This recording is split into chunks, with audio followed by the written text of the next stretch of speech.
Hello everyone. Today we're going to be getting a little technical. I will be introducing you to Cockpit Statistical Quality Control. For short, we'll call it Cockpit SQC. So what is Cockpit SQC? Cockpit works with Grabner Instruments MiniVAP VP Vision and helps lab managers certify the stability, precision, and accuracy of petroleum testing. In this video, I will show you the software's main features. Let's dive into the interface. Here you see the MiniVAP VP Vision devices you own. Let us open one of them and dive directly into the SQC tab. The SQC tab here is now grayed out because of your license status. So let us check your license status. Here you can see quality assurance is locked. Let's load a license file which can be obtained from Grabner Instruments to enable the SQC. The license key file was successfully installed.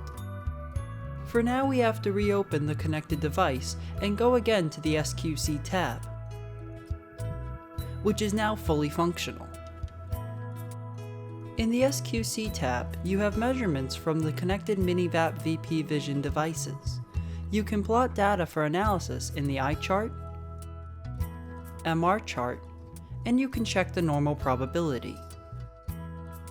You can run statistical analysis control with as few as 15 measurements. That means SQC lets even smaller labs run ongoing quality assurance programs and fully comply with the D6299 standard. Thank you for listening.